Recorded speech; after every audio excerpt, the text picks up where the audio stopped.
आज हम इम्यूनिटी के टॉपिक के बारे में डिस्कस करेंगे। तो देखिए, ऐसा होता है कि हम लोग हर रोज़ बहुत सारे इन्फेक्शियस एजेंट्स के एक्सपोज़र में आते हैं, लेकिन क्या हम रोज़ बीमार होते हैं? ऐसा तो नहीं होता ना। तो क्या होता है कि उन सभी एक्सपोज़र्स में से सिर्फ कुछ ही एक्सपोज़र ऐसे होते हैं जिनकी वजह से हम बीमार हो जाते हैं, हमें कोई डिज़ीज़ हो जाती है। तो इसका रीज़न क्या है? इसका रीज़न ये है कि हमारी बॉडी के अंदर ये इस तरह की एबिलिटी है कि वो जो भी फॉरेन एजेंट हैं उससे खुद को डिफेंड कर सके।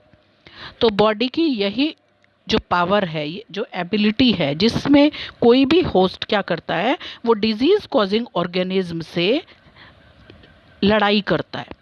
ठीक है, उसी को हम क्या बोलते हैं? इम्यूनिटी बोलते हैं। अब इम्यूनिटी दो तरीके की होती है, इन्नेट एंड एक्वायर्ड। अब नाम से ही पता चल रहा है, इन्नेट। इन्नेट क्या? इन्नेट को बोलते हैं जन्मजात, मतलब जो बाय बर्थ जब हमारी ये बॉडी हमारे पास आई, हमने ये बॉडी ली, तभी से उस बॉडी के साथ ही हमें जो इम्यूनिटी मिली उसको हम इन्नेट इम्यूनिटी कहेंगे। और एक्वायर्ड इम्यूनिटी क्या है? जो अपनी लाइफ टाइम में हमें मिलेगी, मतलब पैदा होने के बाद इस शरीर के साथ नहीं आई, लेकिन हम उसको एक्वायर करेंगे। तो सबसे पहले देखते हैं इन्नेट इम्यूनिटी किस तरीके की होती है। अब सबसे पहली चीज़ तो ये कि innate immunity non specific type की होती है। नॉन स्पेसिफिक टाइप क्या हो गया? मतलब ये कोई स्पेसिफिक नहीं है उसको। तो ये है कि कोई भी माइक्रो ऑर्गेनिज्म उसके अंदर अगर आएगा तो वो सभी के साथ एक जैसा डील करेंगे। ठीक है, जैसे ये भी फिर कई टाइप्स की होती है। जैसे सबसे पहले इसमें आता है फिजिकल बैरियर। अब फिजिकल बैरियर क्या है? जब हम पैदा हुए तो हमारे को क्या मिला? हमारे को हमारी बॉडी पे स्किन मिली। तो स्किन क्या करती है? अगर ये स्किन ना होती तो कोई भी माइक्रो ऑर्गेनिज्म हमारी बॉडी के अंदर एंटर कर जाता। तो ये क्या करती है? ये माइक्रो ऑर्गेनिज्म की एंट्री को प्रिवेंट करती है। अब ये तो काम कर दिया स्किन ने। इसके अलावा हमारी 3 ओपनिंग्स होती हैं। कौन कौन सी? हमारा माउथ है जैसे, ठीक है। तो इसके थ्रू अगर कुछ भी अंदर जाने की कोशिश करेगा तो उसको बक्कल कैविटी को क्रॉस करके जाना होगा। तो बक्कल कैविटी क्या है? बक्कल कैविटी के अंदर सलाइवा है जो उसको क्या करेगा? उसको न्यूट्रलाइज करने का काम करेगा, उसको मारने का काम करेगा। दूसरी ओपनिंग है हमारी नोज वाली, जो खुलती है नेजल कैविटी के अंदर। अब वहाँ पर भी क्या होती है कि जो एपिथेलियम की लाइनिंग है वो म्यूकस सिक्रीट कर रही है, जो क्या कर जिसका काम क्या है म्यूकस का, कि वो जो भी माइक्रो ऑर्गेनिज्म है उसको वो ट्रैप कर लेगा। और तीसरी ओपनिंग हमारी क्या है? तीसरी ओपनिंग हमारी है यूरिनोजेनाइटल ट्रैक। ठीक है, तो वहाँ से जो ओपनिंग है वहाँ पर भी क्या होता है? म्यूकस सिक्रीट होता रहता है जो माइक्रो ऑर्गेनिज्म को अंदर नहीं जाने देता। तो ये तो हो गए हमारे फिजिकल बैरियर। अब नेक्स्ट आता है फिजियोलॉजिकल बैरियर। देखो, अगर किसी वजह से माउथ के थ्रू कुछ भी एंटर कर गया, ठीक है, पहले तो सलाइवाई उसको कोशिश करेगा मारने की, लेकिन अगर वो वहाँ से भी जिंदा बच के स्टमक तक चला गया तो स्टमक के अंदर क्या होता है? एसिड होते हैं। एसिड होता है बहुत, HCl जो हाईली एसिडिक एनवायरनमेंट क्रिएट करता है, तो वो क्या करेगा? उसको मार देगा। तो ये हो गया फिजियोलॉजिकल बैरियर। इसके अलावा आइज़ हैं। तो आइज़ में अगर कोई चीज़ गिर जाती है तो आपने देखा होगा कि कोई तिनका वगैरह कुछ भी चला गया आंख में तो आइज़ में से पानी आने लग जाता है, टीयर्स आने लग जाते हैं। तो टीयर्स क्या हैं? टीयर्स भी हमारा फिजियोलॉजिकल बैरियर है, जो क्या करता है? जो कोशिश करता है कि जो भी चीज़ आंखों के अंदर गई है या तो वो किल हो जाए या फिर वो उसके साथ टीयर्स के साथ बहकर बाहर आ जाए। तो ये हो गया फिजियोलॉजिकल बैरियर। अब तीसरा बैरियर आता है सेल्यूलर बैरियर। अब सेल्यूलर बैरियर क्या है? हमारी बॉडी के अंदर डिफरेंट टाइप की WBC पाई जाती हैं, और क्या होते हैं? जैसे कि न्यूट्रोफिल्स है, मोनोसाइट्स है, ये किसकी टाइप हैं?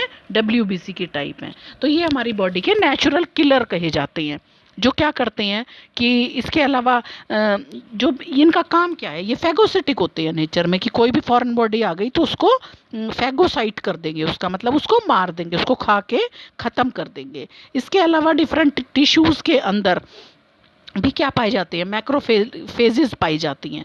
ठीक है। तो ये इनका काम क्या है? इनका काम ये है कि उस टिश्यू के अंदर कोई भी अगर फॉरेन बॉडी आ गई है तो उसको ख़त्म करना। नेक्स्ट जो आता है, फिर आता है साइटोकाइनिन बैरियर। अब देखो साइटोकाइनिन बैरियर क्या है। देखो अगर हमारी बॉडी में वायरस का इन्फेक्शन हो गया तो जो वायरस इन्फेक्टेड सेल है वो क्या काम करेगी, वो कोशिश ये करेगी कि उसके आसपास की जो सेल्स हैं उनको वायरस का इन्फेक्शन ना हो, और ऐसा करने के लिए वो कुछ प्रोटीन सिक्रीट करती है। कौन सी सेल? जिसको वायरस का इन्फेक्शन हो गया है वो क्या करेगी, कुछ प्रोटीन सिक्रीट करेगी। वो प्रोटीन्स क्या करेंगे कि जो साथ वाली सेल्स हैं उनको प्रोटेक्ट करने का काम करेंगे कि उनके अंदर वायरस का इन्फेक्शन ना हो। तो इनको हम इंटरफेरॉन्स या साइटोकाइनिन बैरियर बोलते हैं। अब ये तो हो गए चारों टाइप इन्नेट इम्यूनिटी की। अब आती है एक्वायर्ड इम्यूनिटी। अब एक्वायर्ड इम्यूनिटी क्या है? एक्वायर मतलब हम लाइफ टाइम में हमें मिलेगी। तो जैसे इन्नेट इम्यूनिटी कैसी थी? नॉन स्पेसिफिक थी, मतलब कुछ भी आ जाए उसको एक ही तरीके से रोकना है। देखो जैसे इसका एग्जांपल ये है कि हमारे अंदर हमारी स्किन को पार करके कोई वायरस भी जाना चाह सकता है, कोई फंगी भी जाना चाह सकती है, कोई प्रोटोजोआ भी जाना चाह सकता है। तो वो सबको एक ही तरीके से रोकते हैं, मतलब नॉन स्पेसिफिक होते हैं। लेकिन जो एक्वायर्ड इम्यूनिटी होती है वो पैथोजन स्पेसिफिक होती है। कैसे? कि जब हमारी बॉडी में कोई पैथोजन एंटर करता है तो क्या होगा, हमारी WBC उसके लिए रिस्पॉन्स देंगी। ठीक है, मतलब उससे लड़ने की कोशिश करेंगी। इसको हम बोलेंगे प्राइमरी रिस्पॉन्स, और ये हमेशा लो इंटेंसिटी का होता है।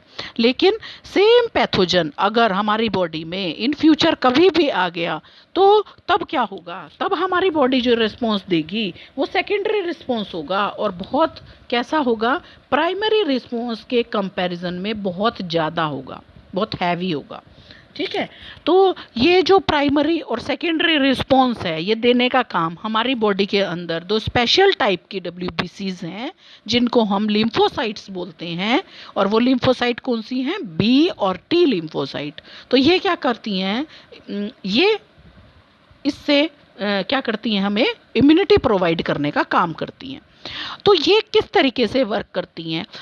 इनमें से B लिम्फोसाइट तो क्या करेगी कि प्रोटीन्स बनाएगी। अगर कोई फॉरेन ऑर्गेनिज्म आ गया तो उसको मारने के लिए प्रोटीन बनाएगी। ठीक है, अब ये प्रोटीन क्या कहलाते हैं? ये एंटीबॉडी कहलाते हैं। और टी सेल का क्या काम है? टी सेल खुद से कोई एंटीबॉडी नहीं बनाएगी, ये सिर्फ क्या करेगी, ये बी सेल की हेल्प करेगी वो एंटीबॉडी बनाने में। अब ये तो हो गया आपका कि भाई ये किस तरीके से वर्क करेंगे। अब एंटीबॉडी क्या होता है, किस तरीके से इसका इसका स्ट्रक्चर है, या किस तरीके से ये वर्क करता है, ये हम आपको कल बताएंगे।